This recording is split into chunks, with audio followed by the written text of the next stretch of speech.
আহলে কিতাবদের জবাই হালাল বলেছেন আল্লাহ সুবহানাহু ওয়া তাআলা এবং রাসূল সাল্লাল্লাহু আলাইহি ওয়াসাল্লাম, যদি আহলে কিতাবদের মধ্যে শিরক না থাকে। তো হালাল হওয়ার দিক থেকে ইহুদিদের যে হালালের মূলনীতি খুবই কঠোর, এতটা কঠোর যে এমন কোন ইহুদি রেস্টুরেন্ট নাই যে ইহুদি রেস্টুরেন্টে একজন ইহুদি হুজুর নাই। কি বুঝলেন? ইহুদি হুজুরকে বলা হয় রাবাই। বাংলাদেশে হাজার হাজার লক্ষ লক্ষ রেস্টুরেন্ট আছে, আপনি কল্পনা করেন যে প্রত্যেকটা রেস্টুরেন্টে যেমন পুরি বানানোর লোক আছে, কাঠখড়ি জাল দেওয়ার লোক আছে, পরাটা বানানোর লোক আছে, ঠিক তেমনি একজন লোককে নিয়োগ দেওয়া আছে। সে কে বলেন তো? সে কে?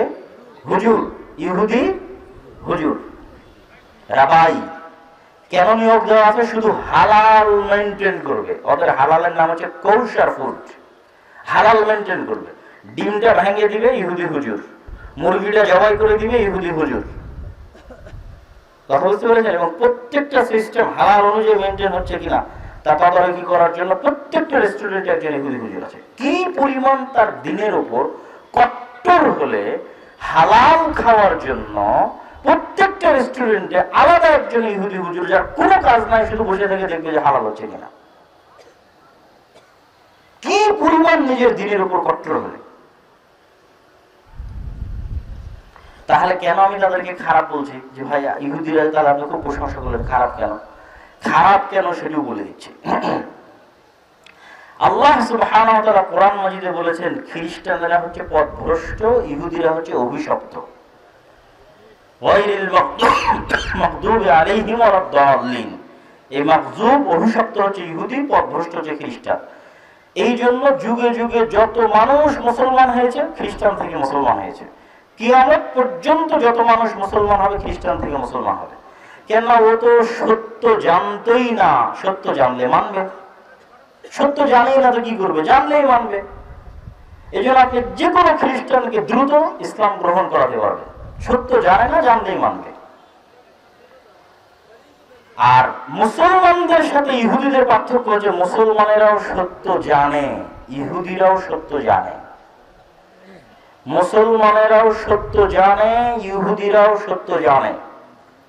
মুসলমানেরা চায় যে সত্য আমি জানি, এই সত্য সারা পৃথিবীর মানুষ গ্রহণ করুক। কোন মুসলমান যদি বুঝতে পারে মদ খাওয়া হারাম, তো বলবে যে আমিও মদ না খাই, পৃথিবীর একটা হিন্দুর সন্তানও যেন মদ না খায়, পৃথিবীর একটা বৌদ্ধের সন্তানও যেন মদ না খায়, পৃথিবীর একটা ইহুদির সন্তানও যেন মদ না খায়। সারা পৃথিবীর জন্য কল্যাণকামিতা। আর ইহুদিরা চাইবে, ও যদি বুঝতে পারে মদ খাওয়া খারাপ, ও চাইবে আমি মদ খাবো না, আর সারা পৃথিবীর সবাই যেন মদ খায়, তার ব্যবস্থা আমি করব। বুঝেননি মনে হয় আমার কথা? ইহুদি যদি বুঝতে পারে সুদ খারাপ, তো ইহুদি নিজে সুদ খাবে না, কিন্তু সারা পৃথিবীর মানুষ যেন সুদ খায় তার জন্য কি করা লাগবে তার সকল ব্যবস্থাপনা করবে। আর মুসলমান বলবে সুদ খারাপ, আমিও খাবো না, একটা হিন্দুও যেন না খায়। এই টেন্ডেন্সি কেন? মুসলমানদের ইসলাম, মুহাম্মদ সাল্লাল্লাহু আলাইহি ওয়াসাল্লামের দিন সারা পৃথিবীর সবার জন্য উন্মুক্ত। আর ইহুদিরা হচ্ছে সুপারিয়রিটি থিওরিতে বিশ্বাস করে। আমরাই একমাত্র চোজেন বাই দ্য গড, আল্লাহর কর্তৃক বাছাইকৃত সন্তান। আমরা বাদে সারা পৃথিবীর সবাইকে আমাদের গোলাম বানাতে হবে। সারা পৃথিবীর সবার জন্ম হয়েছে আমাদের গোলামি করার জন্য। তো নেশাগ্রস্ত না হলে গোলাম কেমনে হবে? মাদকাসক্ত না হলে গোলাম কেমনে হবে? জুয়ায় আসক্ত না হলে গোলাম কেমনে হবে? অশিক্ষিত মূর্খ না হলে গোলাম কেমনে হবে? অতএব গোলাম বানাতে চাইলে ওকে সুদ খাওয়াতে হবে। সুদ নিজে একটা গোলামি, অর্থনৈতিক দাসত্ব। অতএব গোলাম বানাতে হলে তাকে মদে আসক্ত করতে হবে, জুয়ায় আসক্ত করতে হবে। ফলত তার সন্তানেরা মদ খাবে না, তার সন্তানেরা জুয়া খেলবে না, তারা নিজেরা নিজেদের মতো সুদি লেনদেন করবে না, কিন্তু সারা পৃথিবীর মানুষ যেন মাদকতা, জুয়া, এলজিবিটিকিউ, নিকৃষ্ট অশ্লীলতা সকল কিছুর মধ্যে লিপ্ত থাকে, তার সকল ব্যবস্থাপনা করবে ইহুদিরা। এই জন্য আল্লাহ ওদেরকে বলেছে ওরা অভিশপ্ত, কিন্তু ওরা সত্য জানে। এই জন্য আপনি পৃথিবীর কিছুই দেখেননি যদি ইহুদিদেরকে না দেখেন। ইহুদিদেরকে দেখলে আপনি অন্তত বুঝবেন নিজের দিনের উপর কেন কট্টর হতে হবে, আর কেন বাংলাদেশের স্বাধীনতার জন্য ইসলাম লাগবে। বাংলাদেশকে যদি ভারতের কবল থেকে মুক্ত রাখতে হয়, তাহলে বাংলাদেশের মানুষকে কট্টর ইসলামপন্থী হতে হবে, কট্টর ইসলামপন্থী। আপনি যত বেশি ইসলামের উপর কঠোর হবেন, আপনি তত বেশি স্বাধীন হবেন, বাংলাদেশ হিসেবে স্বাধীন হবেন।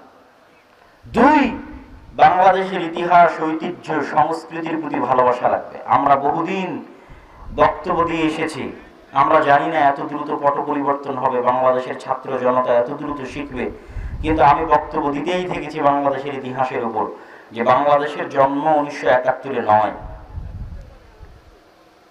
যারা বাংলাদেশের জন্ম 1971-কে করতে চায়, তারা বাংলাদেশকে হত্যা করতে চায়। কেননা আমরা যে মানচিত্রে বসবাস করছি, এই মানচিত্রই তো আমরা 71-এ পাইনি। এই মানচিত্র আমরা পেয়েছি 1947-এর 14 আগস্টে। তাহলে মানচিত্র যদি 1947-এর 14 আগস্টে পাই, তাহলে 47-এর আন্দোলন বাংলাদেশের এই মানচিত্রের ইতিহাসের সাথে সম্পৃক্ত আন্দোলন। আর 47-এর পূর্বের 190 বছরের আন্দোলন ব্রিটিশ বিরোধী আন্দোলন। ব্রিটিশ বিরোধী আন্দোলনে আমাদের দাদা পরদাদারা রক্ত দিয়েছে। এই বাংলাদেশে অসংখ্য জিহাদের কেন্দ্র ছিল ব্রিটিশ বিরোধীদের জন্য। বগুড়ার সন্ধ্যাবাড়ি, গাবতলী বিশাল বড় মার্কাজ ছিল আজ থেকে 150-200 বছর আগে ব্রিটিশ বিরোধী জিহাদের জন্য। এই অঞ্চলগুলোতেও ব্রিটিশ বিরোধী জিহাদের জন্য মার্কাজ ছিল। তাহলে আমাদের দাদা পরদাদারা ব্রিটিশদের বিরুদ্ধে জিহাদ করে রক্ত দিয়েছে স্বাধীনতার জন্য। মীর নিসার আলী তিতুমিরের কথা আমরা জানি, হাজী শরীয়তুল্লাহর কথা আমরা জানি, এরকম আরো অসংখ্য বীর মুজাহিদ ব্রিটিশদের বিরুদ্ধে জীবন দিয়েছে। তার পূর্বে ছিল মুঘলদের শাসনামল, তার পূর্বে ছিল স্বাধীন সুলতানি শাসনামল। স্বাধীন সুলতানি শাসনামলে দিল্লির মুসলমান বাদশারাও বাংলার মুসলমানদেরকে অধীনস্থ করতে পারেনি।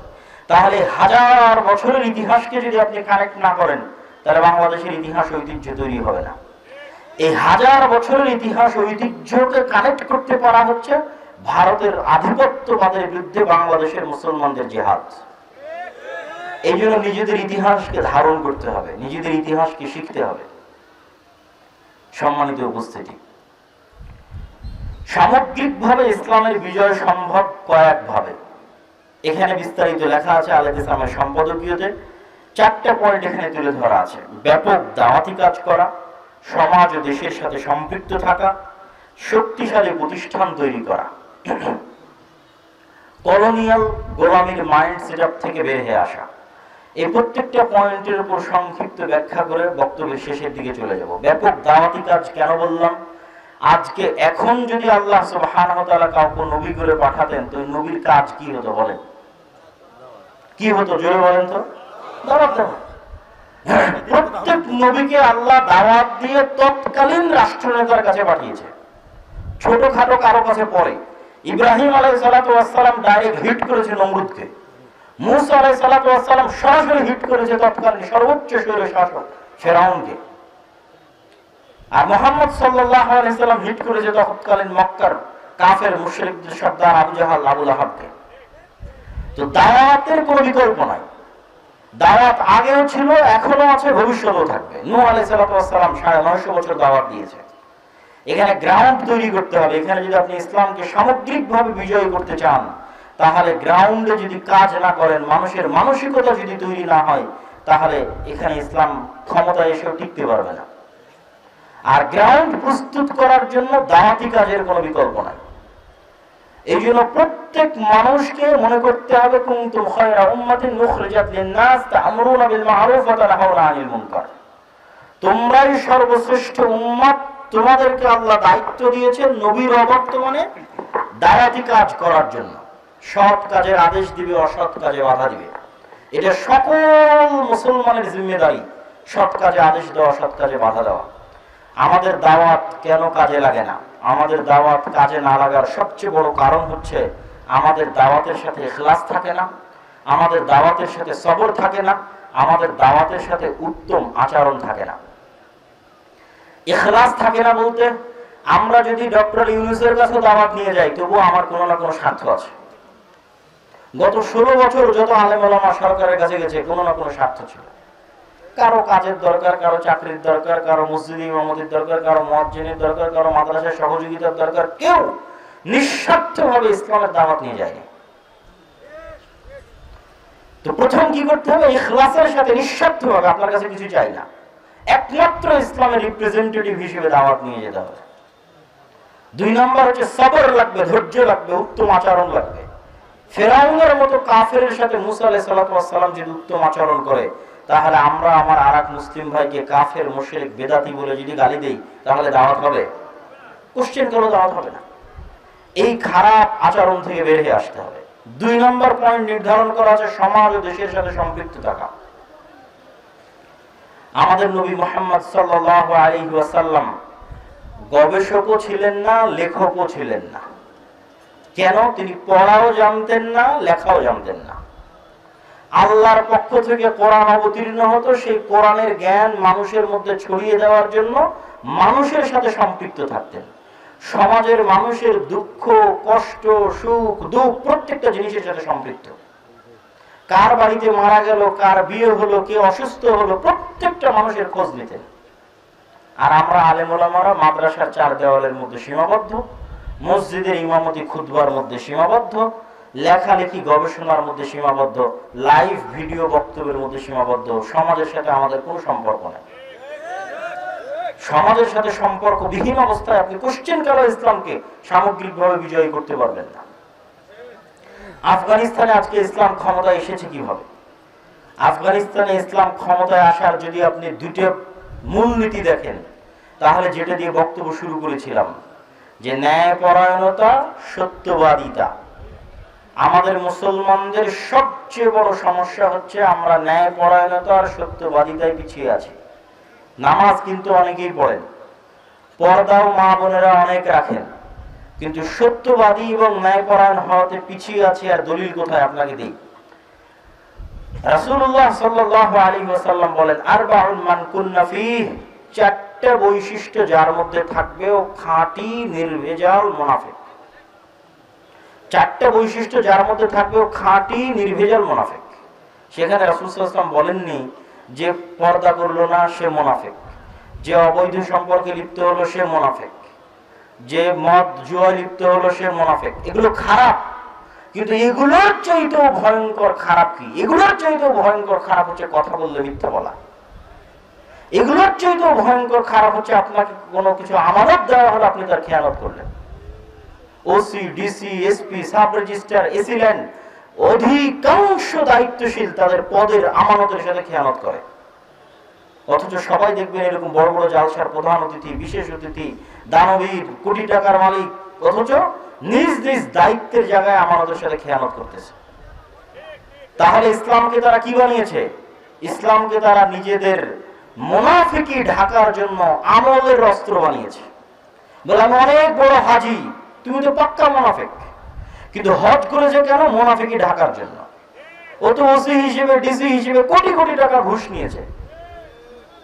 তো যদি কোটি কোটি টাকা ঘুষ নিয়ে থাকে, তার দায়িত্বের সাথে খেয়ানত করে থাকে, তো মুনাফিক। তো আর মুনাফিকি ঢাকার জন্য মানুষ যেন ওকে মুনাফিক না বলে, এই জন্য একটা আমল বাহ্যিক দেখিয়েছে। সে আমলটা হচ্ছে হজ। বাহ্যিক আমল দেখাতে গিয়ে প্রশ্ন ফাঁসের টাকা মসজিদে দান করেছে, করেনি? করেছে। কেন? সে ইসলাম বুঝেই না। তাদের কাছে ইসলামের এই ন্যায়পরায়ণতা এবং সত্যবাদিতার এই মানদণ্ডের মাপকাঠির কোনো গুরুত্ব নেই। আপনাদেরকে আজকে বলে যাই, যদি আপনারা ইসলামকে সামগ্রিকভাবে বিজয়ী করতে চান, জান্নাতে যেতে চাইলে সালাত তাওহীদ যথেষ্ট। জান্নাতে যেতে চান, সালাত তাওহীদ যথেষ্ট। যদি বলেন আমি দুনিয়ার মানুষকে নেতৃত্ব দিব, পৃথিবীকে নেতৃত্ব দিব, বাংলাদেশকে নেতৃত্ব দিব, মুখে বলতে হবে সত্য, কাজে করতে হবে ন্যায়। আপনি মসজিদ, মাদ্রাসা, জালসা, সম্মেলন, সকল জায়গায় ইসলামী দল, ইসলামী সংগঠন, সালাত, সিয়াম, হজ, যাকাত সবকিছু আছে। সত্যবাদিতার অভাব আছে, ন্যায়পরায়ণতার অভাব আছে। ইসলামী দলের নেতা, ইসলামী দলের আমির তাকে পদ দিয়েছে যে তার বেশি চামচামি করেছে। যে চামচামি করতে পারেনি সে যোগ্য কর্মী হলো, তাকে মূল্যায়ন করে। যত জায়গায় বিভেদ আছে, মাদ্রাসার সাথে মাদ্রাসা, দলের সাথে দলের, প্রত্যেক বিভেদের মূলে আকীদা, মাসলা, মাসাইল নাই, ন্যায়পরায়ণতা আছে, সত্যবাদিতার অভাব আছে। এই কারণে বিভেদ তৈরি হয়। তো যে সামান্য একটা মাদ্রাসার মধ্যে ন্যায়পরায়ণতা প্রতিষ্ঠা করতে পারেনি, সামান্য একটা মসজিদে ন্যায়পরায়ণতা, ন্যায় বিচার প্রতিষ্ঠা করতে পারেনি, নিজ বাড়িতে পারেনি, ওকে আল্লাহ রাষ্ট্রের দায়িত্ব দিবে? দিবে? অসম্ভব, কোশ্চেন কালো দিবে না। এই জন্য আল্লাহ কখনোই কোন নবী রাসূল সত্যবাদী এবং ন্যায়পরায়ণ ছাড়া পাঠাননি। আর ন্যায়পরায়ণ তো এত সহজ জিনিস নয়। আপনার বাড়িতে আপনি ন্যায়পরায়ণ কিনা সেটি পরীক্ষা করতে হবে। আপনি স্ত্রীর প্রতি ন্যায়পরায়ণ না হওয়ার কারণে পরকালে ফেঁসে যেতে পারেন। আপনি সম্পত্তি বন্টনের সময় আপনার বোনকে কম দামি জমি, যেখানে কম আবাদ হয়, পানিতে ডুবে থাকে, ওই জমি দিয়ে দিয়েছেন, আর যেটা ভালো দামি জমি বাজারের উপর সেই জমি আপনি নিয়ে নিয়েছেন। আপনি হচ্ছেন দুর্নীতিবাজ, চোর। আপনাকে অন্তত আল্লাহ দেশ, রাষ্ট্র, সমাজের দায়িত্ব এই ধরনের মুসলমানকে আল্লাহ সুবহানাহু ওয়া তাআলা আল্লাহর দয়ায় দিবেন না। ন্যায়পরায়ণ তো অনেক কঠিন জিনিস, যে পরিবারে ন্যায়পরায়ণ, সমাজে ন্যায়পরায়ণ, মসজিদে, মাদ্রাসায়, নিজ দায়িত্বে, পদে ন্যায়পরায়ণ, এরকম যে কোনো একদল মানুষের হাতে আল্লাহ রাষ্ট্র ক্ষমতা দিয়ে দিবে আল্লাহর দয়ায়। তাহলে সামগ্রিকভাবে ইসলামকে বিজয় করতে চাইলে ব্যাপক দাওয়াতি কাজ করতে হবে, সমাজ ও দেশের সাথে সম্পৃক্ত থাকতে হবে, শতভাগ ন্যায়পরায়ণ, সত্যবাদী, আমানতদার হতে হবে। 4 এবং 5 নম্বর পয়েন্ট, আপনারা অধৈর্য হবেন না। আমি জানি অনেক লম্বা সময় বসে আছেন, আমারও ইচ্ছা ছিল আরো আগে ওঠার, কিন্তু আপনাদেরকে আমি দীর্ঘক্ষণ দাঁড়িয়ে রাখতে চাই না। কিন্তু বক্তব্য যতক্ষণ চলতেছে অতক্ষণ আপনারা ধৈর্য ধরেন। আশা করি এই বক্তব্যে আপনাদের পরবর্তী প্রজন্মের কোনো না কোনো উপকার হবে। আর যেহেতু বক্তব্য দীর্ঘায়িত করব না, সেহেতু কিছুক্ষণ অপেক্ষা করতে আশা করি আপনাদের কষ্ট হবে না। 2টা পয়েন্ট বাকি আছে। এক, কলোনিয়াল মাইন্ড সেটআপ থেকে বের হওয়া। কলোনি মানে ঔপনিবেশিক। যারা হয়তো বুঝবেন না তাদের সহজ ভাষায় বলি, ইংল্যান্ড যে আমাদের 190 বছর শাসন করেছে, এটাকে বলা হয় আমরা ইংল্যান্ডের কলোনি ছিলাম, তাদের উপনিবেশ ছিলাম, তাদের গোলাম এবং দাস ছিলাম 190 বছর। এই কলোনিয়াল সিস্টেমে সারা পৃথিবীর অধিকাংশ মুসলিম দেশ ইউরোপের কলোনি ছিল। আফ্রিকার প্রায় সকল মুসলিম দেশ ইতালি, ফ্রান্স, স্পেনের কলোনি ছিল। তো আমরা যেহেতু 190 বছর ব্রিটিশের গোলামি করেছি, এই জন্য আমাদের রক্তের মধ্যে হিংসা, বিদ্বেষ, মিথ্যা, ধোঁকা ঢুকে গেছে। এত সহজে ওই মিথ্যা, ধোঁকা, দুর্নীতি থেকে বের হওয়া খুব কঠিন। তো এই কলোনিয়াল মাইন্ড সেটআপ আমরা নিজের অজান্তে বহন করি। নিজের অজান্তে কিভাবে বহন করি? ইহুদিদের নিজেদের দিনের উপর শতভাগ কনফিডেন্ট। ওকে একবারও কোনো ইহুদির মাথায় চুল পরিমাণও আসে না যে আমি দাঁড়িয়ে রাখবো তো মানুষ কি বলবে। এটা আপনি ইহুদি সমাজে গেলে বুঝতে পারবেন। 1 সেকেন্ডের জন্য আসে না, এতটা কট্টর। অথচ আমাদের মা এবং বোনেরা যদি পর্দাও করতে যায়, তবুও 10 বার তার মাথার মধ্যে ভাবে মানুষ কি বলবে, সমাজে কি বলবে। ওর তো টিকটকে লাখ লাখ ভিউ হয়ে গেল, আমার তো ভিউ নাই। এই যে সৌন্দর্যের অসম প্রতিযোগিতা, এই আল্লাহ সুবহানাহু ওয়া তাআলা পর্দার বিধান কেন দিয়েছে?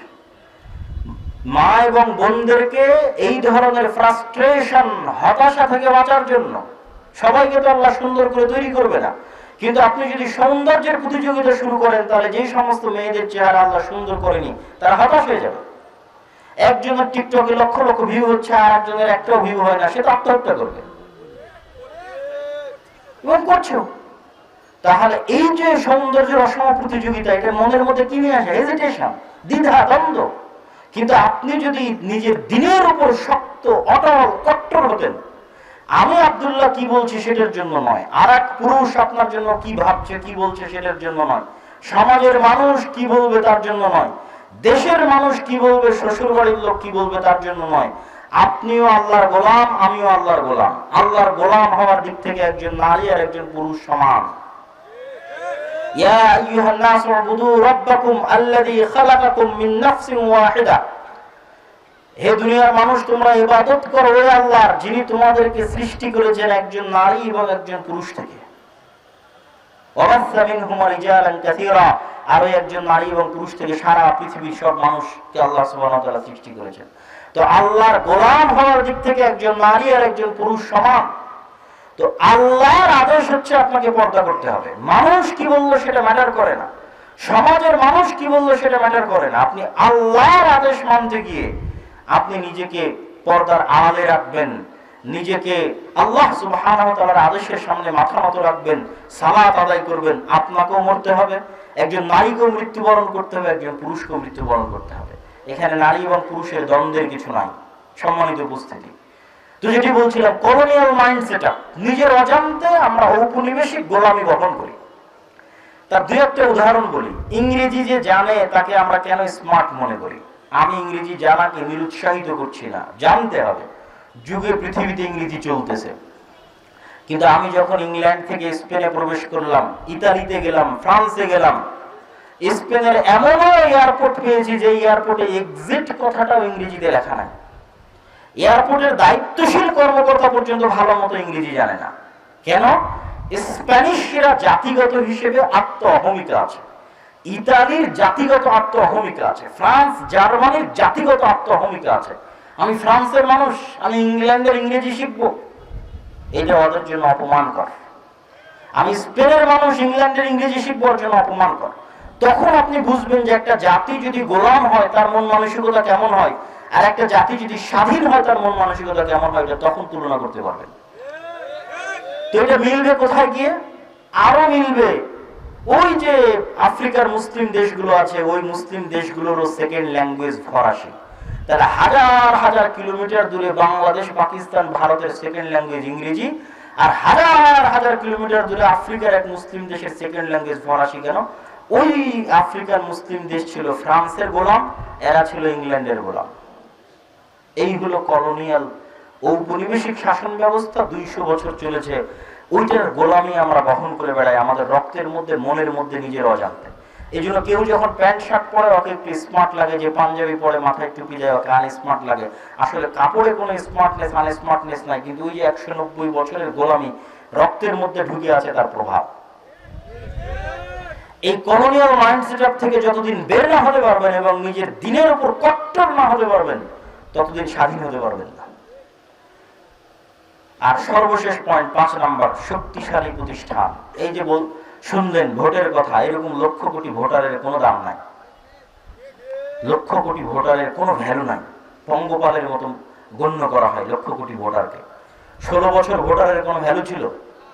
কোনো ভ্যালু ছিল না। আর আসলে প্রকৃত অর্থে ভ্যালু নাই। এখন যারা ক্ষমতায় আসছে তারা কি কারো ভোট নিয়ে ক্ষমতা এসেছে? আসেনি। তো ভোট নিয়ে ক্ষমতা আসেনি তো কিসের ভিত্তিতে এসেছে? ওদের শক্তিশালী প্রতিষ্ঠান আছে, শক্তিশালী প্রতিষ্ঠান। ব্র্যাক একটা শক্তিশালী প্রতিষ্ঠান, গ্রামীণ ব্যাংক একটা শক্তিশালী প্রতিষ্ঠান, প্রথম আলো, ডেইলি স্টার, এগুলো শক্তিশালী মিডিয়া। মানবাধিকার সংস্থা অধিকার শক্তিশালী প্রতিষ্ঠান। যখন রাষ্ট্র অকার্যকর হয়ে গেছে তখন এই শক্তিশালী প্রতিষ্ঠানগুলোর কাছে অটোমেটিক ক্ষমতা চলে গেছে। তখন আর এই লক্ষ কোটি ভোটারকে এগুলো গণার সময় থাকে না। কিন্তু এই লক্ষ কোটি ভোটারের কোনো শক্তিশালী প্রতিষ্ঠান নাই। এখানে যে কোটি কোটি মুসলমানদের প্রতিনিধিত্ব, কোটি কোটি মুসলমানদের দল, ইসলামপন্থী, অন ইসলামিক সকল দল আছে, তাদের প্রতিনিধিত্ব করবে এরকম না শক্তিশালী মিডিয়া আছে, তাদের প্রতিনিধিত্ব করবে এরকম না শক্তিশালী কোনো মানবাধিকার সংস্থা আছে, না অর্থনৈতিক প্রতিষ্ঠান আছে, নাই। তাহলে আমরা কি চিন্তা করি? আমরা মুসলমানরা চিন্তা করি শর্ট টার্ম, এখনই আজকে আমাকে ক্ষমতায় যেতে হবে, এখনই আজকে যদি ক্ষমতায় যেতে চান তো কালকেই পতন হবে। তাহলে আপনাকে চিন্তা করতে হবে 100 বছর পর আমি ক্ষমতায় যাব, 50 বছর পর আমি ক্ষমতায় যাব, কিন্তু যেই দিন ক্ষমতায় যাব সেই দিন কেউ আমাকে সরাতে পারবে না। এটা হলো ইসলামের স্ট্র্যাটেজি। ইসলাম ক্ষমতায় যেতে চাই স্থায়ীভাবে, আমি যাব আবার 5 বছর পর আমাকে কেউ সরাবে, ওইভাবে ইসলাম ক্ষমতায় যাওয়ার জন্য আসেনি। তাহলে আপনাকে 50 বছরের প্ল্যান ঠিক করতে হবে, 100 বছরের প্ল্যান ঠিক করতে হবে। সেই প্ল্যান কি হবে? আগের যেগুলো বলেছি সেগুলো, তার সাথে শেষ যুক্ত হবে শক্তিশালী প্রতিষ্ঠান থাকতে হবে, শক্তিশালী মুসলমানদের প্রতিনিধিত্ব করবে এরকম মিডিয়া থাকতে হবে। বক্তব্যের শেষের দিকে চলে এসেছি, ক্লান্ত হওয়ার কিছু নাই, উঠার কিছু নাই, অধৈর্য হওয়ার কিছু নাই। তাহলে আপনাদের জন্য দিক নির্দেশনা কি? যারা আপনারা বিভিন্ন দিক থেকে এখানে অংশগ্রহণ করেছেন, উপস্থিত হয়েছেন, আপনাদের জন্য প্রথম এবং শেষ দিক নির্দেশনা হচ্ছে যে আমাদেরকে ভারতের দাসত্ব থেকে মুক্তি দরকার। যদি আমরা চাই যে আমরা পরবর্তী গাজা হব না, আমাদের পরবর্তী প্রজন্ম গাজা হবে না, তাহলে ওই দাসত্ব থেকে মুক্তি চাইলে আপনাদেরকে শক্তভাবে, কট্টরভাবে ইসলামপন্থী হতে হবে। ইসলামের কোন আদর্শে চুল পরিমাণ ছাড় দেওয়া যাবে না, নিজের জীবন থেকে শুরু করতে হবে। আপনার দাড়ি, আপনার সুন্নাত, আপনার পর্দা, সালাত, সিয়াম, হজ, যাকাত সবকিছু। বক্তব্যের শেষের দিকে এসে আপনাদের উদ্দেশ্যে গুরুত্বপূর্ণ 2টি আহ্বান। এক, আগামী 7 ও 8 নভেম্বর কি আছে বলতে পারবেন? মাশাআল্লাহ, জানেন দেখছি আগামী বৃহস্পতি শুক্রবার সালাফি কনফারেন্স আছে রাজশাহীতে। সৌদি আরবেরই অন্তত 5 জন আলেম উপস্থিত থাকবে ইনশাআল্লাহ। বাংলাদেশের ইতিহাসের ব্যতিক্রমধর্মী ঘটনা, এরকম ব্যাপক দাওরা ইলমিয়া 1 সপ্তাহ ব্যাপী সৌদি আরবের বিভিন্ন বিশ্ববিদ্যালয়ের আলেম ওলামা আসবে। এরকম ব্যতিক্রমধর্মী প্রতিষ্ঠান আপনাদের প্রতিষ্ঠান আল জামিয়া সালাফিয়া ডাঙ্গিপাড়া বাবা রাজশাহী, যেখানে ভারতের শিক্ষকগণ অবস্থান করে অন্তত 4 জন 5 জন, যারা উচ্চ শিক্ষিত জ্ঞানী আহলুল হাদিস, বড় বড় আহলে হাদিস প্রতিষ্ঠানের শিক্ষক, তারা সেখানে অবস্থান করে। আপনাদের এই পত্রিকার ফতোয়া তারা লিপিবদ্ধ করে। তো এই আগামী 7 ও 8 নভেম্বর, আগামী বৃহস্পতি এবং শুক্রবারে সালাফি কনফারেন্সে আপনাদের এখান থেকেও গাড়ি যাবে। আমি জানি না যারা আজকের প্রোগ্রামের দায়িত্বশীল আয়োজক এবং আমার মেজো ভাই আব্দুর রহমানের যিনি শ্বশুর, তারা হয়তো এখান থেকে কোনো ব্যবস্থাপনা করতে পারে যাওয়ার জন্য। আপনারা অবশ্যই সেটির সাথে সম্পৃক্ত হবেন এবং যুক্ত হবেন। আর তার সর্বশেষে আরেকটি উদাহরণ থাকবে আপনাদের কাছে। এই যে আলোচনা করলাম ফিলিস্তিনের উপরে, গাজার উপরে, মুসলমানদের বিভিন্ন সংকটের উপরে, পাকিস্তান, রাশিয়া ইউক্রেন যুদ্ধ, আফগানিস্তান, তালেবান, এগুলোর বিষয়ের বিবরণ বিস্তারিত এই ফিলিস্তিন বইটার মধ্যে লিপিবদ্ধ করা আছে। আমি নিজে লিখেছি এবং নতুন এই বইটি প্রত্যেককে সংগ্রহ করার জন্য, এবং বিশেষ করে মাসিক আল ইতিসামের এই মাসের সম্পাদকীয় যে ইসলামের সামগ্রিক বিজয় কিভাবে সম্ভব, এটি প্রত্যেককে সংগ্রহ করার জন্য উদাত্ত আহ্বান জানিয়ে, জামিয়া সালাফিয়ার জন্য দোয়া করার আহ্বান জানিয়ে, শাইখ আব্দুর রাজ্জাক বিন ইউসুফের জন্য দোয়া করার আহ্বান জানিয়ে, আল্লাহ সুবহানাহু ওয়া তাআলা আমাদের দেশকে স্বাধীন রাখুক, আমাদের দেশকে গাজা না হয়, যেন আল্লাহ সুবহানাহু ওয়া তাআলা এই দেশে আমাদের স্বাধীনভাবে বসবাস করার তৌফিক দান করে। এই বলে আজকের সংক্ষিপ্ত বক্তব্য এখানেই শেষ করছি। জরুরি কিছু প্রশ্ন উত্তর ছিল, এই প্রশ্ন উত্তরগুলো দিয়ে নিই। কোন পুরুষ হয় বিয়ে করার জরুরি প্রয়োজন হলে তার প্রথম স্ত্রীর নিকটে অনুমতি নিতে হবে কি? আচ্ছা, স্টেজে বই আছে। দ্বিতীয় বিয়ে করার জন্য প্রথম স্ত্রীর অনুমতি লাগবে না। আসসালামু আলাইকুম, ফরজ সালাতে একামত দেওয়ার নিয়ম কি? ইমাম সাহেব সামনে যাওয়ার পর নাকি ইমাম সামনে যাওয়ার পূর্বেই একামত দিবে? সামনে যাওয়ার পরেই দিবে। মেয়েদের ঘরে বসে জোরে কোরআন পড়তে পারবে কি? অবশ্যই পারবে। স্বামী মারা গেলে নাকে ফুল রাখা যাবে কি যাবে না? মানুষ মারা যাওয়ার পর তাদের শরীরের লোম পরিষ্কার করা যাবে কি যাবে না? স্বামী মারা গেলে আগে থেকে যে নাকে ফুল, কানের দুল, গলার মালা আছে, এগুলো খুলতে হবে না, খুলতে হবে না। তবে নতুন করে কোনো সৌন্দর্য অবলম্বন করবে না যতদিন ইদ্যত পালন করছে। তবে আগে থেকে যা গায়ে ছিল সেগুলো খুলে ফেলতে হবে না। আমরা হানাফি, আমাদের মসজিদের ইমাম প্রতিদিন ফজরের নামাজ শেষে হাসরের শেষের 3 আয়াত বলে, মুসল্লিরা সাথে সাথে বলে। এইভাবে একসাথে বলার কোনো দলিল কোরআন এবং হাদিসে পাওয়া যায় না। পিতামাতা মূর্খ মানুষ, বড় ভাই জমি রেকর্ড করার সময় বোনদের নামে রেকর্ড দেয় নাই। এই যে বললাম মুসলমানদের অবস্থা, চোর, দুর্নীতিবাজ, এই ধরনের মুসলমানদেরকে আল্লাহ দায়িত্ব দিবে সমাজের। এরা আর এদের পরবর্তী বংশধরেরা গোলামি থাকবে। যারা এইভাবে মানুষের সম্পদ নষ্ট করবে তারা এইভাবে গোলাম থাকবে। আমি আব্দুর রাজ্জাক বিন ইউসুফের বক্তব্য শুনে পরিবর্তন হয়েছে। আমি একজন জেনারেল ছাত্র, আমি ইন্টার সেকেন্ড ইয়ারে পড়ি। আমার খুব ইচ্ছা আমি মদিনা বিশ্ববিদ্যালয়ে পড়ব। মদিনা বিশ্ববিদ্যালয়ে যাওয়া সহ সকলের জন্য উন্মুক্ত, শুধু মাদ্রাসার ছাত্র নয়, সবার জন্য উন্মুক্ত। আপনি আবেদন করবেন, ভাগ্যে থাকলে আপনিও যেতে পারবেন। এটা অনেক বড় প্রশ্ন, পড়ার সময় নেই। 6ষ্ঠ থেকে 10ম শ্রেণীর শিক্ষার্থীদের পড়ানোর ক্ষেত্রে তারা ভালোভাবে পড়া না করলে কি পরিমাণ শাস্তি দেওয়া যাবে বা বেত্রাঘাত করা যাবে কি? অনেকে বলে পিটানো ঠিক না। এক্ষেত্রে শিক্ষকের করণীয় কি? শিক্ষকের ব্যক্তিত্ব, ভারাত্ম, সামাজিক অবস্থান, পরিবেশ পরিস্থিতি ট্যাকেল দেওয়ার সক্ষমতার উপর নির্ভর করবে। যদি শিক্ষকের কিছুই না থাকে তাহলে মারতে গিয়ে বিপদে পড়বে। ওইটা বড় কথা, এখন দেওয়া যাবে না, পরে। দেশে এক শ্রেণীর আলেম মূর্তি পাহারা দিচ্ছে। সরকার যখন মন্দির পাহারা দেওয়ার দায়িত্ব নিয়েছে তখন যাওয়ার দরকার নাই। আর সানন্দে স্বতঃস্ফূর্তভাবে যেখানে শিরক হয় সেখানে অংশগ্রহণ করলে ঈমান চলে যাবে। নতুন করে কালেমা পড়ে মুসলমান হতে হবে। যে কোনো শিরকি অনুষ্ঠানে সানন্দে স্বতঃস্ফূর্তভাবে অংশগ্রহণ করলে ঈমান চলে যাবে। কালেমা পড়ে নতুন করে মুসলমান হতে হবে। আহলে হাদিসরা জিহাদের কথা বলে না কেন, এইটা বুঝতে পারলাম না। কেমন প্রশ্ন হলো? আমরা সবসময় জিহাদের কথা বলছি, বলবো ইনশাআল্লাহ। জিহাদ তার ঠিক জায়গায় ঠিক মতো যেই দিন পরিবেশ মতো আসবে সেই দিন জিহাদ হবে ইনশাআল্লাহ। মাযহাব কেন হারাম হবে? দলিল চাই। মাযহাব হারাম এরকম নয়, তবে মাযহাবের উপর গোড়ামি করা হারাম। সহিহ হাদিস বা পবিত্র কোরআনের দলিল পাওয়ার পরেও মাযহাবের উপর গোড়ামি করলে সেটি হারাম হবে। স্বাভাবিক অর্থে যদি কেউ মাযহাব মানে এবং গোড়ামি না করে এবং পবিত্র কোরআন এবং সহিহ হাদিসের দলিল পেলে মাযহাবের বিপরীতে হলেও দলিলের অনুসরণ করে, এরকম স্বাভাবিক মাযহাব মানায় কোনো সমস্যা নেই। গণতন্ত্র কিভাবে হারাম হয় আমরা আপনার পরামর্শ চাই। আমি আজকের বক্তব্যে, আমরা সরাসরি সেভাবে বলছি এরকম নয়, কিন্তু আজকের বক্তব্যে তুলে ধরার চেষ্টা করেছি গণতান্ত্রিকভাবে ইসলাম ক্ষমতায় আসবে না, এটি গত 100 বছরে পরীক্ষিত। আর বিস্তারিত অন্য বক্তব্য থেকে দেখে নেবেন। হাতে বুকের উপর বাঁধার আমাদের বই আছে আলাদা। একজন বক্তার নাম জিজ্ঞেস করে বলেছে তার বক্তব্য শোনা যাবে কিনা, আরও একজনের নাম শুনে বলেছে তার বক্তব্য শোনা যাবে কিনা। এগুলো নির্ধারিত বক্তার নাম শুনে প্রশ্ন আমরা পড়ি না। আমাদের যুব সমাজের উদ্যোগে ইসলামী লাইব্রেরি তৈরি করেছি। আমরা কিভাবে কোরআন ও সুন্নাহর আলোকে পরিচালনা করব, কিছু পরামর্শ এবং সহযোগিতা কামনা করছি।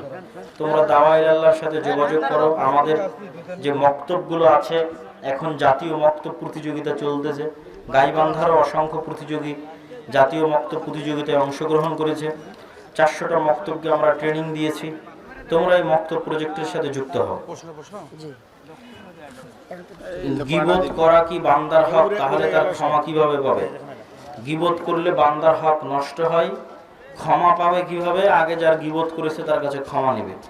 তাকে যদি খুঁজে না পায়, সে যদি মারা যায়, তাহলে মরা পর্যন্ত তার প্রশংসা করতে থাকবে আর আল্লাহর কাছে ক্ষমা চাইবে। শিরক কাকে বলে?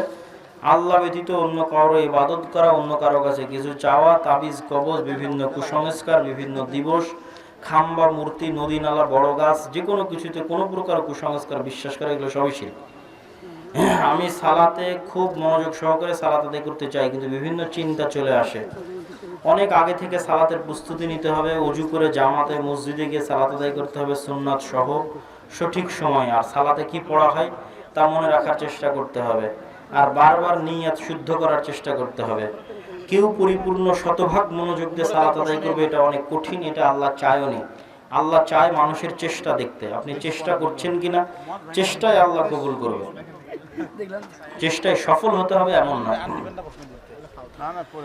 ছেলে যৌতুক নেবে না, কিন্তু ছেলের পরিবার ও মেয়ের পরিবার যৌতুক নেওয়ার জন্য চাপ দেয়। এক্ষেত্রে ছেলের করণীয় কি? শক্ত থাকবে, এটাই করণীয়। খালি গায়ে নামাজের ওযু করা যাবে কি? কোনো সমস্যা নেই। মুসলমানদের বিবাহের সময় মহিলাদের মাথায় সিঁদুর দেওয়া হয় কেন? আমি তো জানি না যে দেওয়া হয়, এটা তো হিন্দুদের রীতি। দিয়ে থাকলে বাদ দিবে। শায়েখ, আপনি সবসময় বিভিন্ন আন্তর্জাতিক বিষয় নিয়ে আলোচনা করেন কেন জানতে চাই। ভালো লাগে তাই। মসজিদের এরিয়ার ভিতর কবর স্থাপন করা হয়, তবে কি সালাত কবুল হবে? মসজিদের এরিয়ার মধ্যে হলে ওই কবরকে দ্রুত গতিতে মসজিদের এরিয়া থেকে বাইরে বের করতে, প্রাচীর দিয়ে।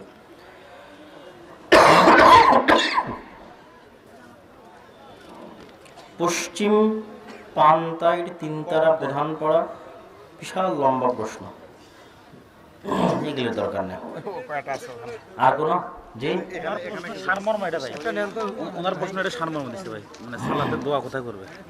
এখন প্রশ্ন হলো দোয়াগুলো সালাতে কোন সময় পড়বে?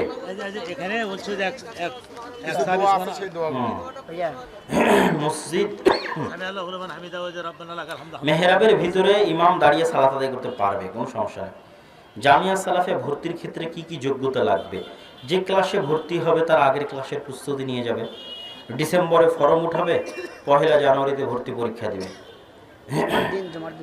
রাতে মাহফিল সম্পর্কে হাদিস উঠেই এশার সালাতের পর আল্লাহর নবী প্রয়োজন ছাড়া কথা বলা পছন্দ করতেন না, এটাই হাদিস। আমি একজন মেয়েকে বিবাহ করেছি, তার সাথে কিছুদিন সংসার করেছি, অতঃপর আমি জানতে পারলাম যে বিবাহের সাথে তার অন্য ছেলের সাথে সম্পর্ক ছিল। এখন আমি তাকে তালাক দিতে চাই। সে বলে আমাকে তালাক দিলে আমি ফাঁসি দিব। এখন আমি কি করব? অন্য অন্য ছেলের সাথে সম্পর্ক থাকলে তালাক দিতে হবে এরকম কোনো বিধান ইসলামে নাই। তালাক দিতে হবে এরকম কোনো কথা আল্লাহ সুবহানাহু ওয়া তাআলা বা আল্লাহ রাসূল বলেননি। কেন বলেননি? যে ছেলে এই প্রশ্ন করেছে সেই ছেলে কি ফেরেশতা?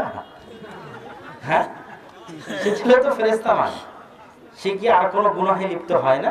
ধরলাম সে অবৈধ সম্পর্কের গুনাহে লিপ্ত হয়, যে সে কি আর কোনো গুনাহ করে না? সালাত পরিত্যাগ করাও তো অনেক বড় কাবিরা গুনাহ। তাহলে দুনিয়াতে কেউ ফেরেশতা নয়। তালাক দিতে হবে, এটা দিবেন কি দিবেন না এটা আপনার ব্যক্তিগত সিদ্ধান্ত। যদি আপনার খুব খারাপ লাগে, কষ্ট পান, সহ্য করতে না পারেন, তালাক না দিলে শান্তি না পান, সেটা আপনার বিষয়। কিন্তু ইসলাম এটা বলে না যে আপনি জানতে পারলে আপনি তাকে এই কারণে তালাক দিবেন। বরং তার এই দোষ ত্রুটি গোপন রাখেন, তাকে আল্লাহর কাছে তওবা ইস্তিগফার করতে বলেন। আর আপনিও আল্লাহ সুবহানাহু ওয়া তাআলার কাছে দোয়া করেন যেন আল্লাহ সুবহানাহু ওয়া তাআলা আপনার স্ত্রীকে হেদায়েত দান করেন। আল্লাহুম্মা আমিন। আর যখন যদি সে অন্তর থেকে তওবা ইস্তিগফার করে এবং আল্লাহ যদি সত্যিই তার তওবা কবুল করে নেয়, তাহলে আগের গুনাহগুলোর বিপরীতে আল্লাহ নেকি দিয়ে দিবে। সুবহানাল্লাহ বিহামদিহি। এত কঠিন নয়, সহজ। আযান ও ইকামতে ভুল হলে নামাজ হবে কিনা কোনো সমস্যা নেই। সালাত বাতিল হয় সালাতের গুরুত্বপূর্ণ রুকুনগুলো বাদ গেলে। সালাতের গুরুত্বপূর্ণ রুকুন যেমন সালাত, সালাতের গুরুত্বপূর্ণ রুকুন যেমন সিজদা, গুরুত্বপূর্ণ রুকুন যেমন রুকু, রুকুই করেনি, সিজদাই করেনি, সূরা ফাতিহাই পড়েনি, তখন সালাত বাতিল। আর বাকি স্বাভাবিক ছোটখাটো ভুলের জন্য সালাত বাতিল হয় না। সুন্নত অবলম্বন হয় না, কিন্তু সালাত বাতিল হয় না। তো ঠিক আছে, আমরা আমাদের বৈঠক শেষের দোয়া পাঠ করি। ছেলে বারবার অনুরোধ করতেছে কিছু দোয়া। শুনে এত বড় করে কখনো ছোট। এই যে এই হাদিস মনে হয় কোন সাহাবী বলছিল, আল্লাহ রাসূল বলেন, কে বললো এই কথাগুলো? ওই সুবহানাল্লাহ আল্লাহু রাব্বানা ইয়া সামি আল্লাহু লিমান হামিদ। যদি হাদিস সহিহ হয় তাহলে এই ধরনের যে কোনো দোয়া স্বাভাবিক যে কোনো সময় পড়া যাবে। আর সালাতের মধ্যে পড়তে চাইলে সালাম ফেরার আগে পড়বে। যারা যে জন্য দোয়া চেয়েছে আল্লাহ সুবহানাহু ওয়া তাআলা তাদের নেক নিয়াতকে কবুল করুক। আল্লাহুম্মা আমিন। সবাই বৈঠক শেষে দোয়া পড়ি। সুবহানাকা আল্লাহুম্মা ওয়া বিহামদিকা আশহাদু আল্লা ইলাহা ইল্লা আনতা আস্তাগফিরুকা ওয়া আতুবু ইলাইক।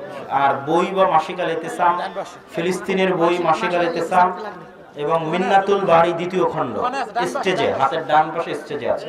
আসসালামু আলাইকুম ওয়া রাহমাতুল্লাহি ওয়া বারাকাতুহু।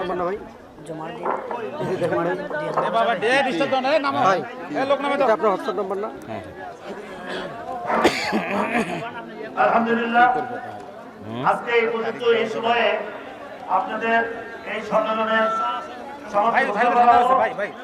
একটি ঘোষণা আছে। এই যে আগামী 9 তারিখ শনিবার সম্মেলনে প্রধান অতিথি থাকবেন ডক্টর আব্দুল্লাহ গালিব সাহেব। আপনার ফোন দিয়েছিলাম, নাম্বার দিয়েছিলাম, তা মনে হয় রিসিভ হয়নি বা এখন ব্যস্ত ছিলেন। সেক্ষেত্রে একটা ডেট দেওয়ার সুযোগ আছে কিনা, নাকি পরে ফোন দিয়ে ফোন ধরাই হয় না, ব্যস্ত থাকে, কিভাবে কি করা যায়? একটা ডেট আমি আসলে জালসা নেই না, মানে জায়গাটা একবার ঘোরা ছিল, এখন এত ভালো হয়েছে আলহামদুলিল্লাহ। জি জি। মুজাফফরপুর